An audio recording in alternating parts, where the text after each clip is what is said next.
नमस्कार श्रोते हो, रेडिओ जयंतच्या आनंदी कट्ट्यावर मी अनुराधा आपणा सर्वांचं मनपूर्वक स्वागत करते.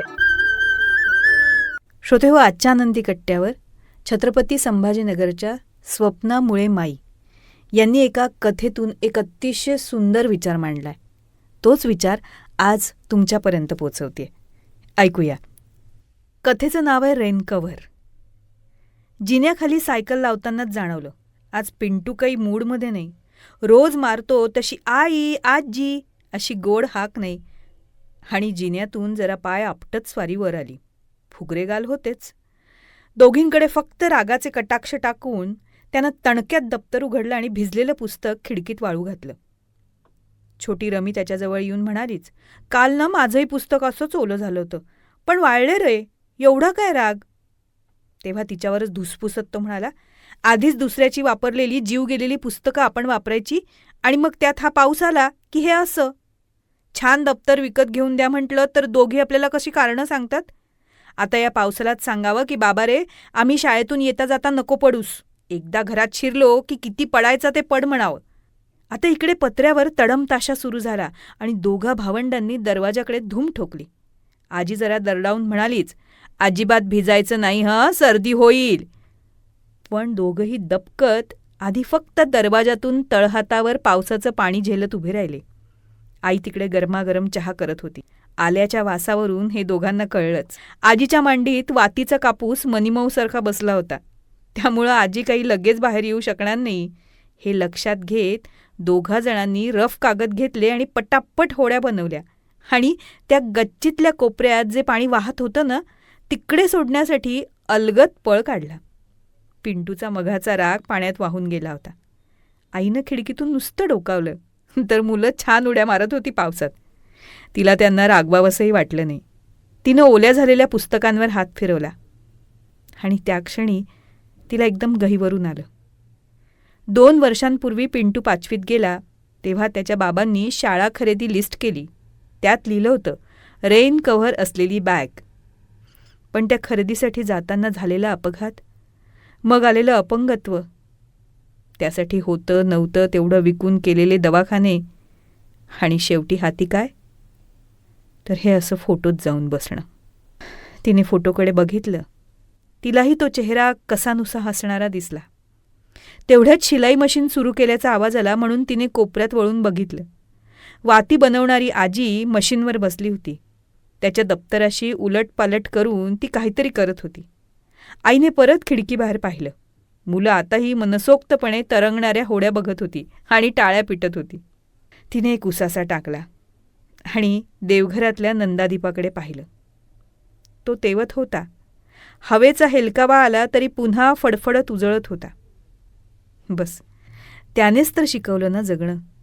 कितीही संकट आली तरी विझायचं नाही, या चिमुकल्यांसाठी. तितक्यात दोघे आले, ओले गच्च होऊन आई आई करत. आजीचं काम सुरूच होतं. आता त्यांचा ओरडा बसायला नको म्हणून तिने पटकन पदरानंच दोघांचं डोकं खसाखसा पुसलं. पिंटूला वाटलं आपण उगाचच मगाशी शाळेतून आल्यावर आईला ओरडलो. पुस्तक तर ओलं झालं होतं, आता तर आपण स्वतः एवढे ओले झालोत. तरी तिने पदराखाली घेऊन पुसलंच ना आपल्याला. तो लगेच आईला बिलगून म्हणाला, मगासाठी सॉरी, मी नाही महाग दप्तराचा हट्ट करणार. आईनं त्याचा पापा घेतला तशी रमी म्हणाली, अगं मी त्याचा राग पावसात वाहून टाकलाय होडीत टाकून. आता तो कधीच नाही चिडणार. पुस्तक भिजलं तरी, कारण आमची होडी भिजत होती तरी मोडून तुटून पुढे जातच होती ना. तसं मी म्हटलं त्याला, दादू अरे पुस्तकं ओली झाली तरी आपला अभ्यास थोडीच थांबतो, या होडीसारखा तो पुढेच जाणार आहे ना. आईने रमीचा घट्ट मुका घेतला. चला कपडे बदला, तुम्हाला आता गरम चहा आणि बिस्किट देणार आहे. असं म्हणत आई गॅसकडे वळली. 4 कप घेऊन तिने चटईवर बस्तान मांडलं. लेकरं आनंदानं भोवताली बसली. तेवढ्यात आजी दप्तर घेऊन आली आणि म्हणाली, रमे आता तुझ्या दादाचं पुस्तक ओलं नाही होणार बरं. हे बघ मी काय गंमत केलीये. दोघं चटकन उठले आणि बघायला लागले. बघतो तर काय, आजीनं हल्ली महाग दप्तरांना असतं ना तसं रेन कव्हर शिवलं होतं प्लास्टिकचं. पिंटू म्हणाला, वाव आज्जो, अगो कसलं सॉलिड शिवलंयस. असं म्हणत तो आजीला एकदम आनंदानं लटकलाच. रमी म्हणाली, आता मला पण रेनकवरची बॅग पाहिजे. आजी, देशील ना गं नक्की? आजी म्हणाली, हो तर, नक्की देईन. दोघंही दप्तरावर प्रेमानं हात फिरवत चहा बिस्किट खात बसले. आजी परत कापसाची मनीमऊ मांडीत घेऊन वाती वळायला बसली.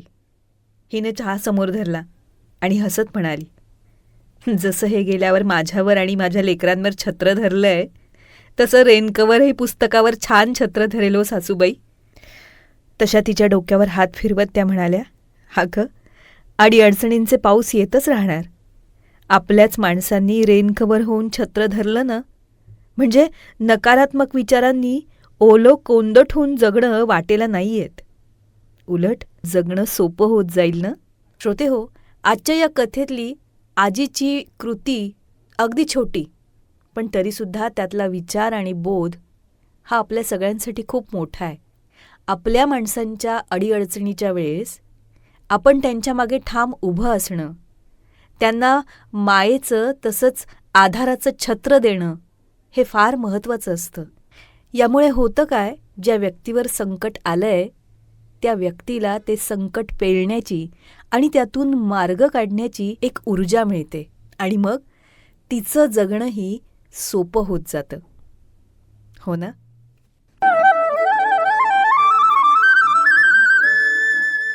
तर श्रोते हो, आजचा हा विचार तुम्हाला कसा वाटला याविषयी आम्हाला आपल्या प्रतिक्रिया जरूर कळवा. त्याचबरोबर रेडिओ जयंतनं चतुरस्त्र हा पॉडकास्ट सुरू केलेला आहे आणि या पॉडकास्टमध्ये प्राध्यापक, लेखक, कवी, नाटककार श्री रमेश कोटस्थाने यांच्याशी साधलेला दिलखुलास संवाद आपण बघणार आहात.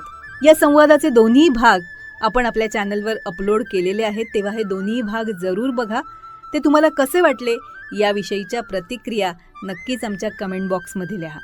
त्याचबरोबर श्री रमेश कोटस्थाने लिखित खुळा पाऊस या पुस्तकाचं अभिवाचन आपल्याला रेडिओ जयंतवर ऐकायला तर मिळेलच, पण त्याबरोबरच पूज्य साने गुरुजी लिखित श्यामची आई, पद्मविभूषण बाबासाहेब पुरंदरे लिखित राजा शिवछत्रपती या पुस्तकाचे दोन्हीही खंड, प्राध्यापक यशवंत पाठक लिखित मातीचं देणं, डॉक्टर शुभा साठे लिखित त्या तिघी, नर्मदा परिक्रमेच्या स्वानुभवांवर आधारित प्रभू पाठक लिखित बिल्वपत्र या दर्जेदार पुस्तकांचं अभिवाचनही आपण जरूर ऐका.